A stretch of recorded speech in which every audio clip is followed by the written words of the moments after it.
ఇప్పుడు సర్వసాధారణంగా మనందరం పలికే నామం శంకర భగవత్పాదులు మీరు పలకండి అని ప్రచారం చేసిన నామం గోవిందనామం. గోవిందనామం పలకండి అని ప్రచారం చేశారు. హరహర మహాదేవ శంభో శంకర అని జ్ఞాన సంబంధన ఆయన ప్రచారం చేశారు.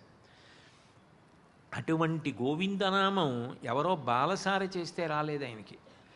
నిజానికి కృష్ణ పరమాత్మ 7 సంవత్సరముల పిల్లవాడిగా ఉండగా దేవేంద్రుడు అహంకారాన్ని పొందాడని, వర్షం కురిపించడానికి నా అంత నేను అధికారిని అనుకుంటున్నాడు. అధికారం నేనిచ్చానన్న విషయం మరిచిపోయాడు. మరిచిపోయి స్వతంత్రుణ్ణి అనుకుంటున్నాడు. ఆయన అహంకారం తీసేయాలని గోపాల బాలుర్ని, గోపకాంతల్ని అందరినీ పిలిచి, మనం ఈ సంవత్సరం ఇంద్రుడికి యాగం చెయ్యవద్దు, ప్రత్యక్షంగా మన ఆవులు, దూడలు, ఎద్దులు గోవర్ధనగిరి మీద గడ్డి తిని బ్రతికి మనకి పాలిస్తున్నాయి, అందుకని గోవర్ధనగిరికి యాగం చేద్దామన్నాడు. మాటలు నమ్మారు. నమ్మి గోవర్ధనగిరికి యాగం చేసి ప్రదక్షిణం చేస్తున్నారు. పాటించి గాన విద్యా పాటవమున తేరు లెక్కి బహుతానములన్ పాటల గంధులు కృష్ణుని పాటలు పాడిరి విరోధి పాటనుడను చున్నంటారు దశమస్కంధంలో పోతన గారు. వాళ్ళ కృష్ణ సంబంధమైన లీలలు తెలుసుకుంటూ గోవర్ధనగిరి చుట్టూ తిరుగుతున్నారు. చూశాడు ఇంద్రుడు. నాకు యాగం అనేసి గోవర్ధనగిరికి యాగం చేస్తారా? పెరుగుల్ క్రొవ్వి భువి నాభీరుల్ మదాభీరులై గిరిసంఘాత కఠోరపత్రతలన క్రీడా సమారంభ దుర్భరదంభోడిధరున్ పురంధరుననున్ పాటించి పూజింపక గిరికిన్ పూజలు చేసిపోయిరదిపో కృష్ణుండు ప్రేరేపగన్ ఉజ్జత్ సంపదనమ్మినంద తనయోద్యోగంబునన్ వెర్రులై మధ్యాగంబు విసర్జనీయమనిరీమర్త్యుల్ వడున్మీరు మీ విద్యుద్వల్లులు గప్పి తాడనములన్ వేధించి గోవుల్ జనుల్ సద్యో మృత్యువు పొందరాల్కురుయుడు ఈ శౌర్యంబవర్యంబుగన్ అన్నాడు. సంవర్తక మేఘములను ఉంటాయి. మహాప్రళయ కాలమునందొచ్చి వర్షం కురిపించి భూమి ఆకాశములు ఏకమైపోయేటట్టుగా, చీకట్లు అయిపోయేటట్టుగా చేసి సమస్త ప్రాణిజాతములు లయమైపోయేటట్టు చేస్తాయి. వాటి ఇనప గొలుసుల తాళాలు తీసి మీరు వెళ్ళి ఆ బృందావనంలో వర్షం కురిపించండి.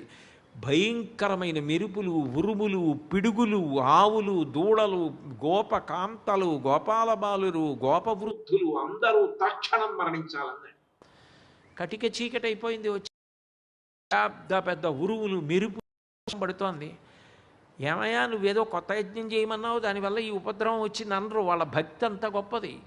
వాళ్ళు ఆ కృష్ణుడే మమ్మల్ని రక్షిస్తాడని 7 ఏళ్ల పిల్లాడు కృష్ణుడి దగ్గరికి వెళ్ళారు.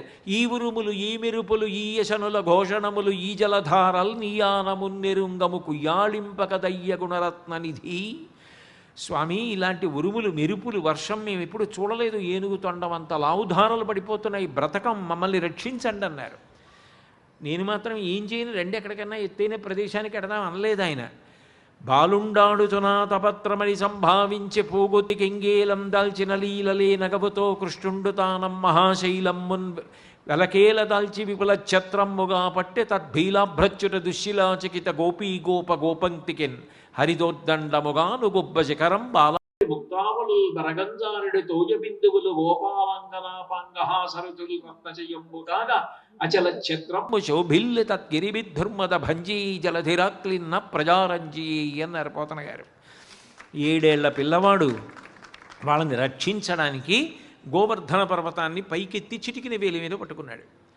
పట్టుకుంటే కొంతమంది పెద్దలు అన్నారు, పిల్లవాడు పట్టుకున్నాడు కొండని, లోపల గడితే వదిలేశాడు అనుకోండి పచ్చడైపోతాం, బయట ఉంటే ఎముకలు విరుగుతాయి మహా అయితే, వెళ్ళకండి అన్నారు.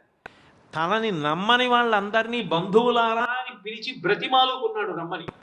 బాలుండీతడు కొండదొడ్డది మహాభారంబు సైరింపగా చాలండోజని దీని కింద నిలువంచింతింపగా బోలదీ శైలాంబో నిధి జంతు సంయుత ధరాచక్రంబు బైబడ్డ నాకేలుడీ క్రిందన్ ప్రమోదంబునన్.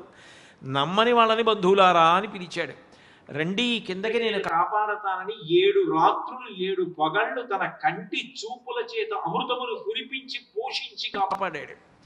ఆయన పోషించడానికి చేతులతో ఏవి సృష్టించి ఇవ్వక్కర్లేదు, కంటి చూపుతో పోషిస్తాడు పరమాత్మ. అందుకు కదూ కనకధారాస్తవం చేశారు శంకరాచార్యుల వారు. ఈక్షణ విద్య అని చూపులతో చేస్తాడు. అసలు భాగవత ప్రారంభం ప్రార్థన పద్యమేది. శ్రీకైవల్యపదంబు చేరుటకునై చింతించదం లోకరక్షైకారంభకు భక్తపాలన కళా సంరంభకున్ దానవోద్రేక స్తంభకు కేళి లోల విలస దృగ్జాల సంభూత నానా కంజాత భవాండ కుంభకు మహానందాంగన డింబకున్ తన చూపుల చేత కోట్ల బ్రహ్మాండములను సృష్టించి నిలబెట్టి లయం చెయ్యగలిగినటువంటి పరమాత్మ ఆయన 7 రాత్రులు 7 పవళ్ళు కొండ ఎత్తి పట్టి తన అమృత దృక్కుల చేత పోషించాడు. అంటే మనం ఎన్నాళ్ళు బ్రతకనివ్వండి, 7 రాత్రులు 7 పగళ్ళే. చావడానికి కానీ బతకడానికి కానీ 8వ రోజు లేదు. ఆది సోమ మంగ బుధ గురు శుక్ర శని అంతే. కాబట్టి 7 రోజులు మనని కాపాడవలసిన వాడు, మన ఆయుర్దాయం అయిపోయిన తర్వాత తీరు నుండి చెయ్యవలసిన వాడు కూడా ఆయనే. కాబట్టి గోవర్ధనోద్ధరణం చేశాడు. కాబట్టి గోవిందా అని ఇంద్రుడు కామధేనువు పాలు తీసుకొచ్చి ఆకాశగంగా జలాలు తీసుకొచ్చి అదితితో కలిసి వచ్చి ఆయన మీద పోసి చిన్ని కృష్ణుణ్ణి అభిషేకించి పలికాడు.